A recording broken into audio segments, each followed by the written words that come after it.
Bien, muy buenas tardes con todos. Agradecemos a todos por su presencia a esta sesión informativa del Diplomado Internacional de Gerencia de Empresas, un programa conjunto entre Goldratt School, Goldratt Consulting y SI Business School, la Escuela de Negocios de la UES. Para mí es un gusto poder presentar al doctor Javier Arévalo, quien es el representante de Goldratt Consulting para Latinoamérica, y también nos acompañan dos representantes, digamos, del área de proyectos y de la parte técnica, en este caso Matías Fischer y Matías Virrell, que también son parte de la compañía, y Francisco Zurita, el representante de Goldratt para Ecuador. Para nosotros como Universidad Espíritu Santo de SAI Business School, es un gusto poderles dar más información de este diplomado internacional en gerencia de empresas, en donde ustedes tendrán la oportunidad de conocer muchos elementos y muchos conceptos, y no solamente conceptos, sino saber cómo los pueden aplicar en la vida real. Algo tan importante como lo que Javier nos estará compartiendo de manera muy general el día de hoy. Javier, muchísimas gracias por tu tiempo, tu apertura. Es un gusto poderte tener en esta sesión informativa del Diplomado Internacional de Gerencia de Empresas. Muchas gracias, César. Bienvenido a todos los que nos acompañan el día de hoy. Pues, como dice el dermatólogo, vamos al grano.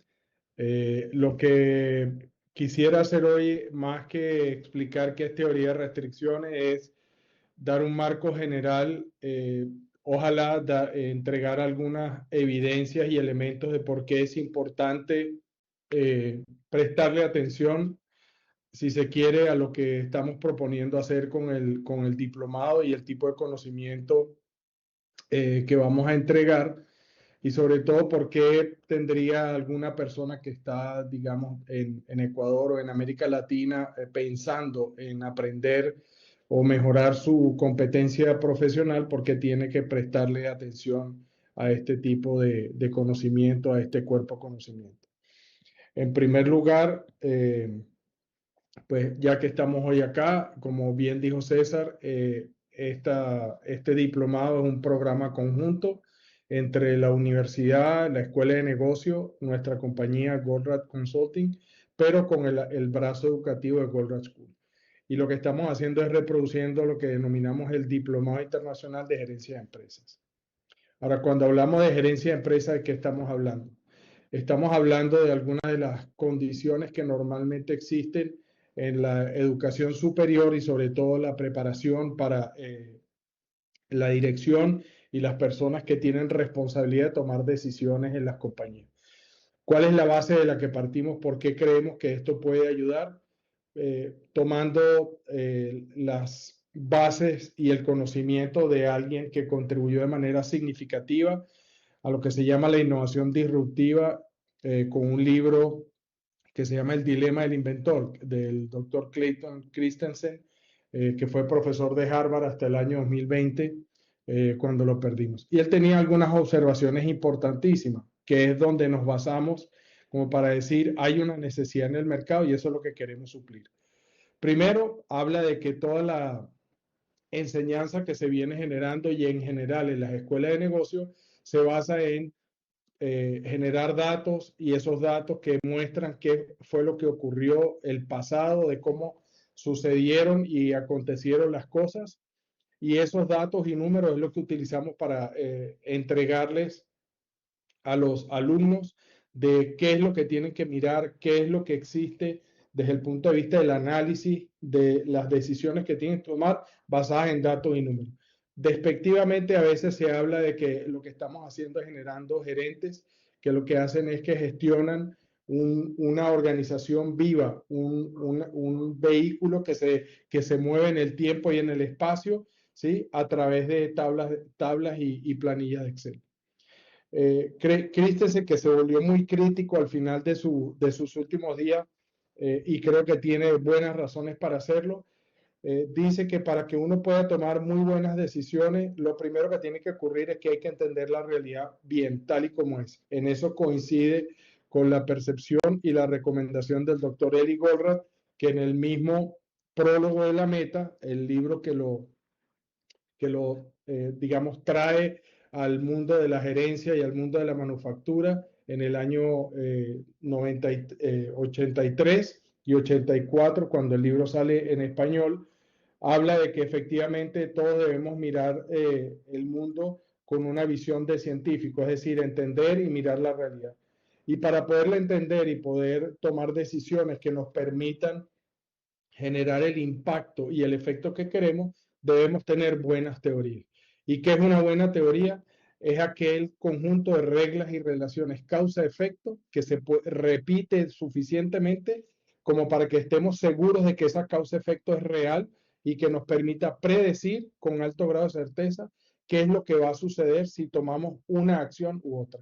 Y eso es lo que mejora nuestra habilidad de tomar decisiones. Las decisiones, al final, escoger cuáles son las acciones que vamos a tomar y en base a eso, la organización, la gerencia, la operación, los distintos departamentos y funciones se alinean a qué es lo que tenemos que hacer juntos para llevar a la empresa a un resultado particular. Partiendo de esa base, ¿sí? Cuando uno mira las habilidades necesarias para sobresalir hoy en día, todo lo que ha venido pasando en los últimos, yo diría, no 10 años, sino los últimos 20 años, con la aparición de Internet y con la revolución digital que llevamos hasta este momento, donde profesiones que aparecen hoy en día y que son consideradas válidas son eh, funciones nuevas dentro de la organización o en las interrelaciones que tenemos entre las personas y las organizaciones en el mercado. Y lo que estamos viendo es que el grado de interconectividad y la velocidad a la que se transmite la información y los datos es tal que necesitamos definitivamente una nueva serie de habilidades. Y ya estamos dejando atrás la revolución industrial como la concebimos y como ocurrió a principios, a finales del siglo XIX y a principios del siglo XX, ¿sí? ¿Qué es lo que se requiere? Pues tenemos que ser capaces de resolver problemas complejos, demostrar y desarrollar nuestro pensamiento crítico, creatividad, la gestión de las personas como individuos con todas sus necesidades y preocupaciones, coordinando con otros para trabajar en colaboración más que en comando y orden, ¿sí? Una inteligencia emocional para saber tratar lo que es importante y las distintas dispersiones de criterios y caracteres que existen dentro de las organizaciones, tener y poder tener juicio para discriminar y tomar decisiones, a pesar de que la palabra discriminar no es popular hoy en día, estamos hablando de descartar aquello que no es conveniente y quedarme con lo más óptimo o lo mejor que tengo en mis manos para poder decidir el curso de acción.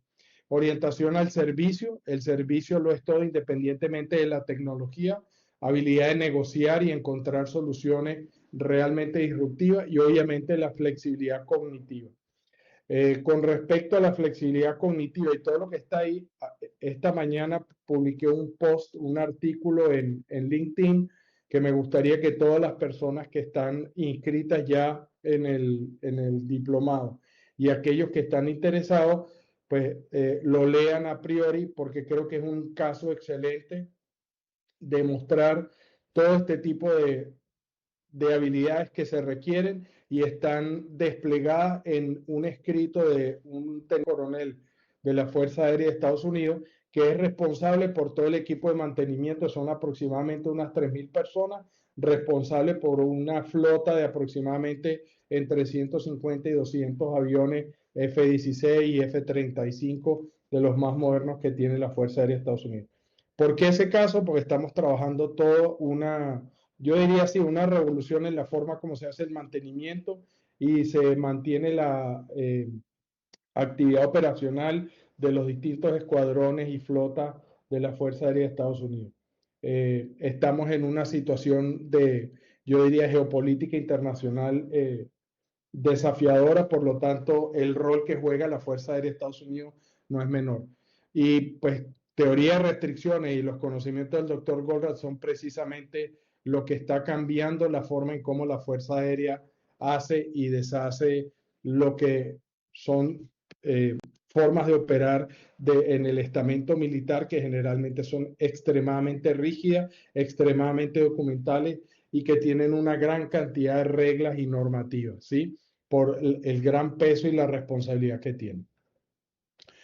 Estas habilidades no son escogidas por nosotros y sabemos que no son parte del currículum regular de las maestrías de negocio. No digo que las maestrías de negocio no estén aportando algo útil, pero está incompleto. Y lo que queremos hacer es poderlo complementar. Entonces, la mejor forma de predecir el futuro es crearlo, decía Peter Drucker. ¿Qué significa eso? Uno tiene que ser capaz de plantearse un objetivo, colocar una meta muy ambiciosa a donde queremos que vaya la empresa y a partir de ahí dirigir nuestro esfuerzo a definir cuál es la estrategia y el camino que debemos seguir. Ahora, ¿por qué hablo de pensamiento disruptivo, innovación disruptiva? Porque claramente hacer más de lo mismo no nos va a dar los resultados que queremos.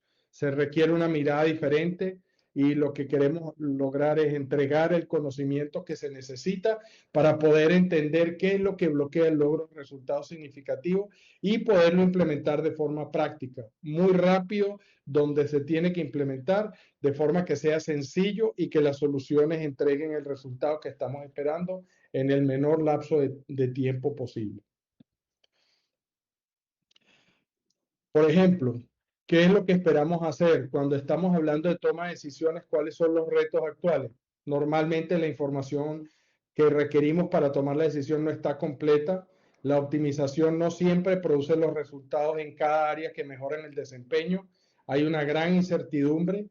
Se hace más riesgoso una inversión o una expansión de la capacidad productiva. Existe esta presión en todas las industrias y empresas para controlar o reducir los costos. Sin embargo, el controlar y reducir los costos lo único que nos hace es abrir un espacio de tiempo para sobrevivir. No nos permite crecer y las empresas que no crecen tienden a desaparecer. ¿Sí? Hay alguien que tiene el micrófono por ahí abierto, si lo puede cerrar hasta que demos el espacio para hacer preguntas, por favor, que hay ruido de fondo. ¿Sí? Para que estén atentos. Entonces, ¿qué es lo que esperamos? ¿Qué preguntas son las que el diplomado tiene que ayudarles a resolver? ¿Sí? En operaciones, por ejemplo, ¿qué desafíos existen? La demanda por el incremento de la eficiencia es continua, es decir, poder hacer más con los mismos recursos. Los pronósticos de ventas requeridos para planificar se alejan mucho de la realidad. Cada vez hay más granularidad en el consumo y variedad en lo que las personas quieren. Por lo tanto, esa personalización, que es la nueva norma, nos lleva a tener portafolios cada vez más amplios y más complejos de productos. Decidir qué producir, cuándo producir, cuánto producir y dónde colocarlo en la cadena de suministro no es directo. ¿Sí? Aquí estoy viendo que la conversión al PPT me voló otra de las, alguna de las preguntas, así que esa después las vamos a leer. En gerencia de proyectos, las empresas normalmente que están en bienes de consumo y si estamos hablando de commodities, ¿sí? Tienen grandes problemas para operar a márgenes muy bajos, ¿sí? Además de eso, deben sincronizar en el caso de gestión de proyectos múltiples contratistas, proveedores, y eso aumenta dramáticamente la incertidumbre y la necesidad o la dificultad de sincronizar para poder cumplir los puntos donde se requiere invertir el dinero y hacerlo funcionar para avanzar en el proyecto. Existen dos ejemplos que tenemos que había seleccionado, uno en el mundo del mantenimiento, que parece algo que a nadie le interesa mucho, pero los activos donde la empresa invirtió para que se mantengan altamente productivos requiere de un constante cuidado y estar manteniéndolos, estar revisando su cualidad y su desempeño de productividad y operación. En ese caso particular, pues el trabajo que aparece para el mundo del equipo de mantenimiento es absolutamente variable. No podemos predecir con certeza cuándo un equipo se va a echar a perder, son todos métodos estadísticos, por lo tanto eso quiere decir que tienen un grado de error importante. Y la carga sobre estos recursos es incierta y además es continua, siempre está apareciendo algo. Con cualquier empresa que uno habla, se da cuenta que las personas se quejan de que mantenimiento nunca tiene tiempo para atender todas las necesidades de la compañía. En el mundo de farma, en el mundo de la farmacéutica, ¿sí? Es muy difícil utilizar los activos actuales, todo lo que existe en conocimiento y propiedad intelectual, para que la estrategia les permita desarrollar nuevos productos en tiempos más cortos. Basta con mirar hacia atrás todo lo que ocurrió durante la pandemia, el gasto y la inversión que se requiere para poder desarrollar productos nuevos, y en el caso, por ejemplo, de las vacunas contra el coronavirus, fue una gran sorpresa que en cuestión de un año ya tuviésemos el mecanismo para poder producir alguna de las vacunas. Eso es un desafío mayor, ¿sí? Y eso obviamente necesita la coordinación de una gran cantidad de recursos en el momento que se requiere.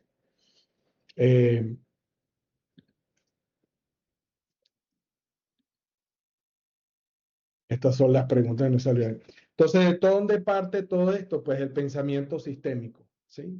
Basta con seguir la lógica de un arquitecto. El arquitecto sabe que para poder atender las necesidades de la familia o del proyecto, cualquier cambio que haga va a impactar el resto del diseño, el resto de la estructura, el resto de la organización de la pieza o de lo que se está queriendo construir.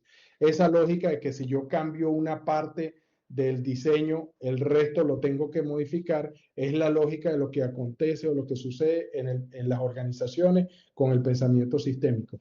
Para nosotros mejorar un área, inevitablemente vamos a tener impactos negativos en alguna otra área. Y si no entendemos el sistema como un todo, terminamos transando por soluciones a media y que no hacen que el sistema completo sea el que mejore, sino que mejoramos pedacitos y piezas pensando que eso contribuye a un resultado mejor.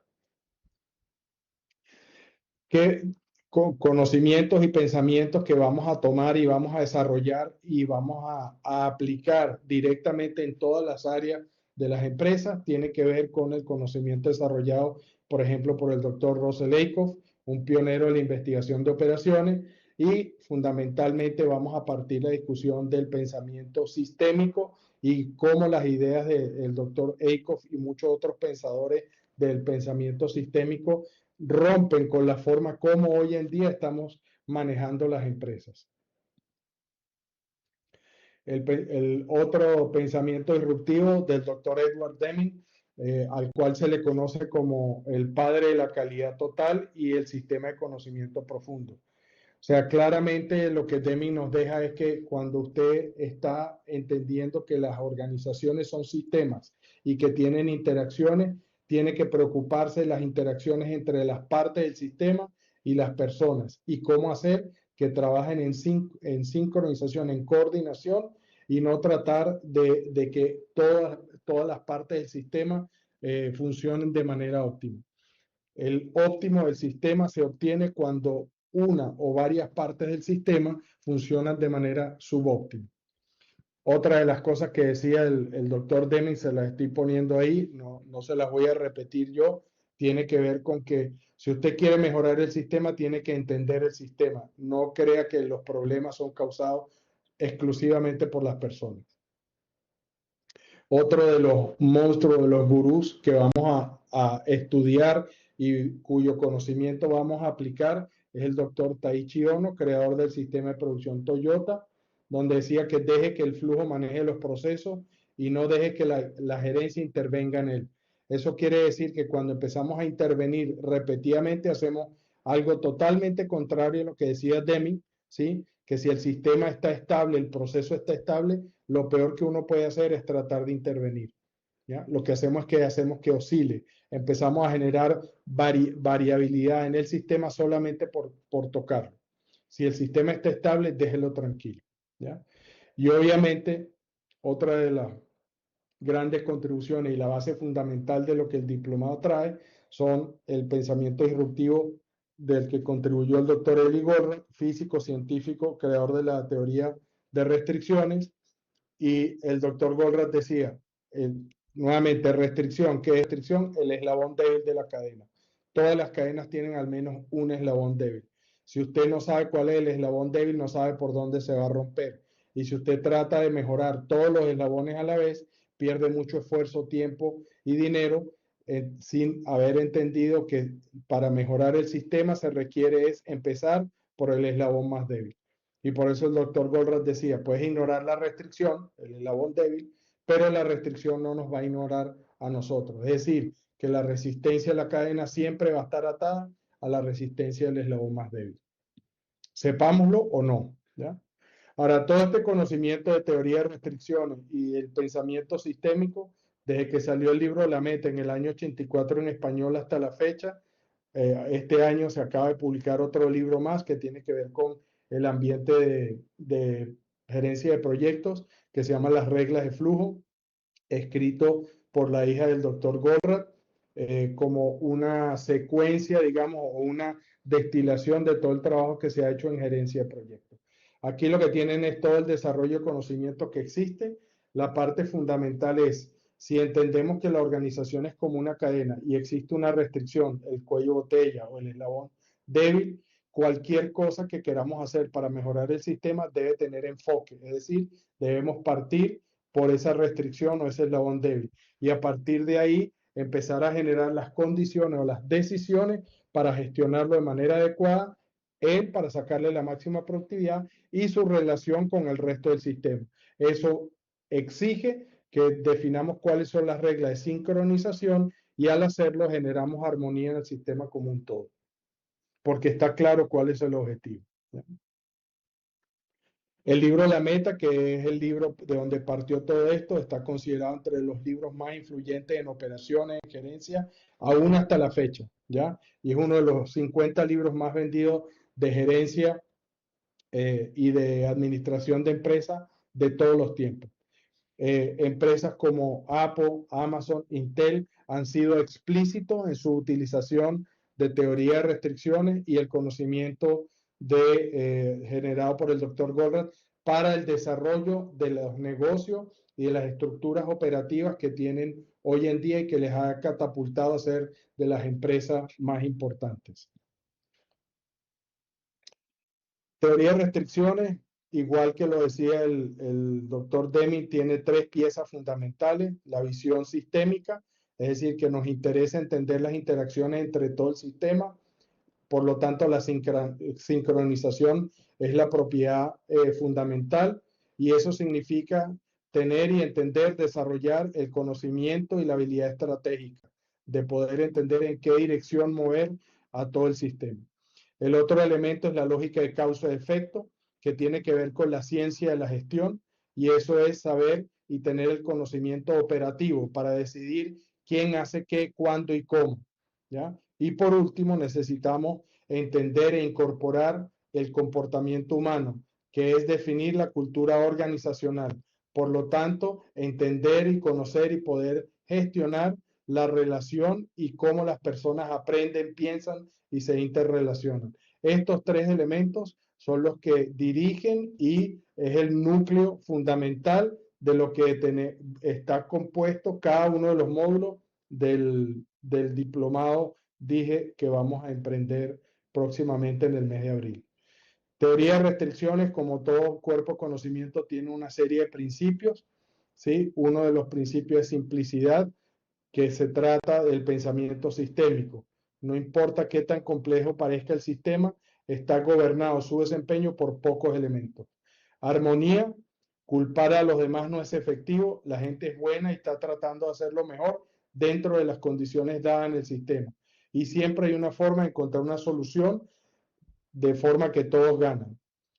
Dilemas, las contradicciones que encontramos en la realidad, todas pueden eliminarse desafiando premisas básicas con procesos de razonamiento científico. Y esos procesos los vamos a aprender y los vamos a manejar, ¿sí? Y por último, potencial. No crea que ya lo sabe todo, cualquier situación se puede mejorar sustancialmente. Mientras mejor está una empresa, más grande puede hacerlo. Mientras peor está una empresa, más difícil es, pero siempre hay una manera de mejorar. Teoría de restricciones hoy en día se aplica en todos estos distintos segmentos y sectores de la actividad económica, productiva, industrial, ¿sí? En el mundo de la ingeniería aeroespacial, en el mundo de las compañías automotrices, en los commodities, en construcción, etcétera. Ahí se lo dejo para que lo puedan mirar, ¿sí? Otra de las cosas importantes al ver al sistema como un todo, algunas de las áreas productivas dentro de la empresa sirve como el eslabón débil, debemos definir cuál es y su interacción con el resto del mercado. Y eso es entender el flujo del sistema como un todo. Cuando uno toma todos estos principios, las herramientas y las condiciones de flujo de cualquier empresa, entonces genera resultados de esta naturaleza. Riachuelo, una empresa brasilera de tiendas por departamento y producción de moda textil. Cuando se hizo la implementación de teoría de restricciones, tenían 123 tiendas en el 2010. Hoy en día ya tienen más de 310 tiendas más o menos.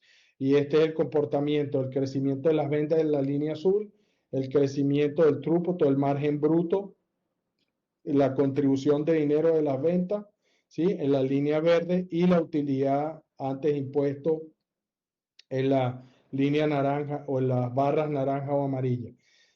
Después del 2015, que hubo la crisis en la recesión en Brasil, esto muestra que la empresa siguió creciendo en tiendas y aumentando su mercado, financiándose ella misma con su propia utilidad.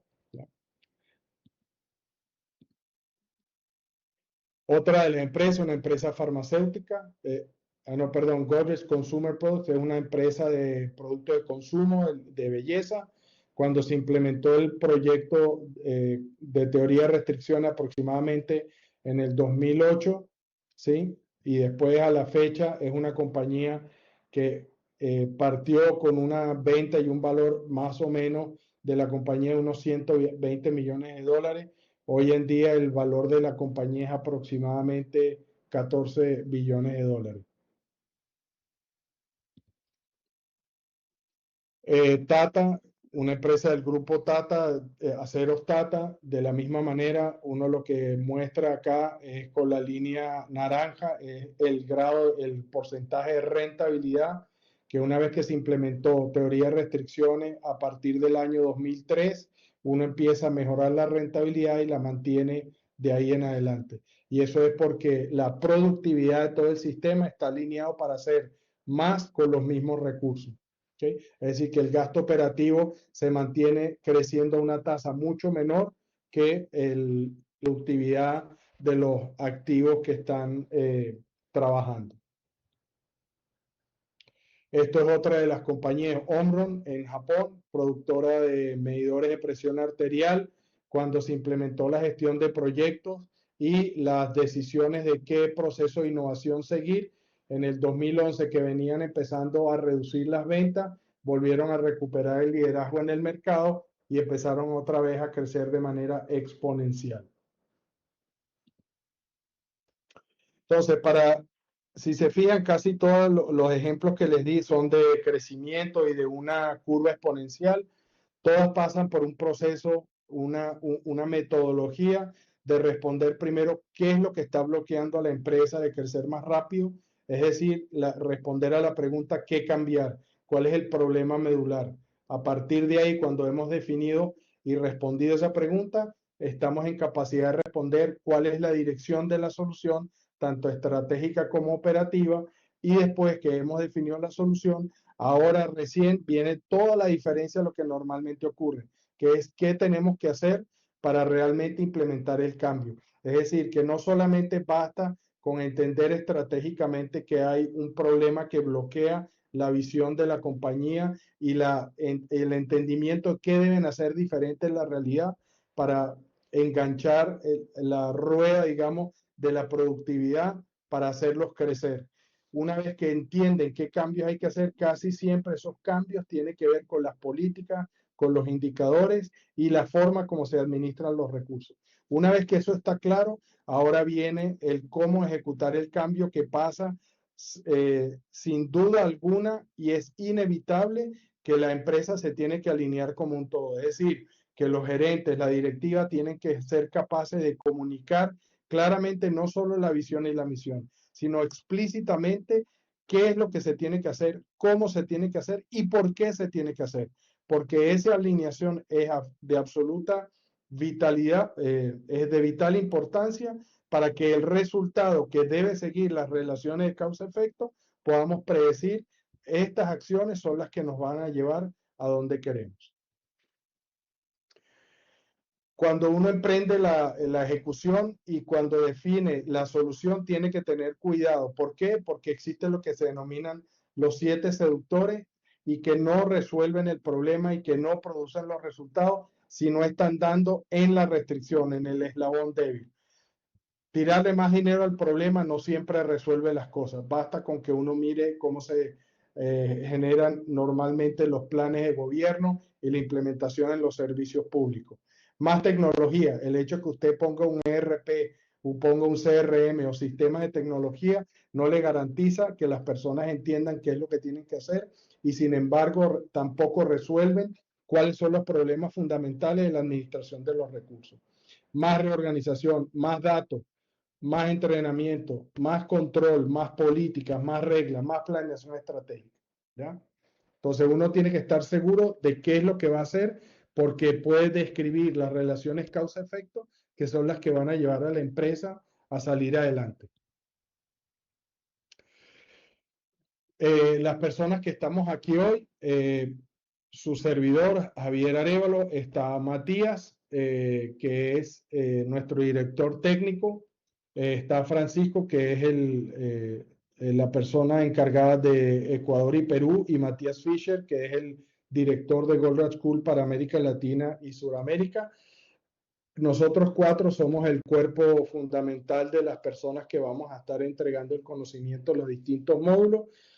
La otra modalidad que tiene el DIGE es que vamos a tener invitados que fueron en algún momento clientes o son clientes nuestros o que fueron alumnos de las sesiones o de los cursos del DIGE anterior y hoy en día están implementando teoría de restricciones o han implementado teoría de restricciones para que ellos sean las personas a las que ustedes les puedan preguntar qué dificultades tuvieron, cómo resolvieron algún problema particular. Y estos son algunos de los candidatos de las personas que tenemos en la lista.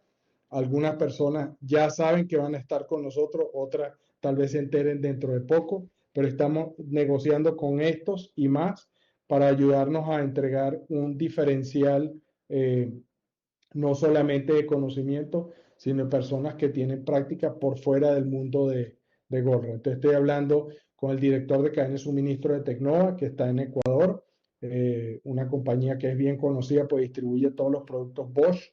Ricardo Rodríguez, Martín Repeto Alcorta, que es director de planeación urbana en la ciudad de Buenos Aires, además un ingeniero que escribe mucho en LinkedIn de todo lo que hacemos con la gestión de proyectos. María Eugenia, que creo que está por aquí escuchándonos, que fue o es CFO de Joya Nicaragua, una productora de habanos y puros.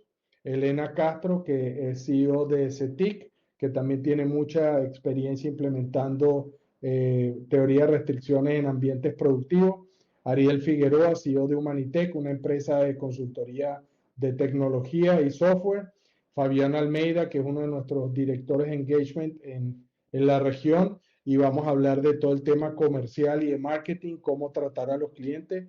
Cristian Arce, que es el CEO de Starret, un cliente que ha trabajado con nosotros por casi 10 años, una empresa de herramientas de corte y medición, y Álvaro Heiner, el CEO de Tecnova, que está ahí en Guayaquil. ¿Ya? Y hay otros más, como les dije, que van a ir incorporándose en la medida que vayamos avanzando en los distintos módulos. Muy rápido en gerencia de proyectos, algunos casos para que vean qué es lo que puede pasar. Esto es la implementación de gerencia de proyectos con teoría de restricciones en el Ministerio de Infraestructura, Desarrollo Urbano y Comunicaciones del Japón. Empezaron con un piloto de un proyecto en el 2005, ya después del 2010, 2009, estaban generando más o menos 12.000 proyectos gestionados con esta metodología. El resultado fundamental es que pues, todos los proyectos, la gran mayoría, se entregan a tiempo y por debajo del presupuesto. Este es Vale, una compañía minera, un proyecto que se hizo con una mina de fosfato en Bayóvar, en la zona norte de Perú, y lo que había que construir era la explotación de la mina, la planta procesadora y todo el sistema de transporte hasta llegar al puerto, para desembocar en el barco que tenía que llegar el 10 de julio cuando se hizo el proyecto, y era una inversión aproximadamente de $500 millones, y pues el proyecto de esa complejidad donde prácticamente no hay nada, todo se tenía que llevar, se terminó a tiempo y en julio del 2010 pues se entregó el primer lote de producción. En el caso de cadena de suministro, son varios ejemplos. Aquí está Starrett, que es lo que se logra interviniendo y tomando decisiones basadas en los principios, metodología y herramientas, reducir el capital de trabajo a más o menos la mitad, eliminar los agotados y tener muy buena disponibilidad con mucho menos inventario. Y aquí quiero que vean lo que normalmente es preintuitivo. Con menos inventario, ahora soy capaz de atender más ventas. Es decir, no me falta producto. Y eso es contraintuitivo, ¿ya? En el caso de Tecnova Bosch, también ese caso lo vamos a mirar con una altísima disponibilidad de todos los productos, más del 98%, con una capacidad productiva casi duplicada, con más del 55%, solamente con hacer algunos pequeños ajustes internos sin tener que hacer grandes inversiones y operando con menos de la mitad del inventario. Eso lo que quiere decir es que el dinero rota muy rápido. ¿Okay? Esto es BASF, una planta de producción en Brasil, también para productos de catalizadores que van en la industria automotriz, más de 30% de productividad, una reducción del lead time de respuesta de la planta de por lo menos un cuarto y un 34% menos inventario. Al final, eso siempre, todos estos resultados se traducen en una mayor utilidad y una mayor capitalización de los recursos. ¿Okay?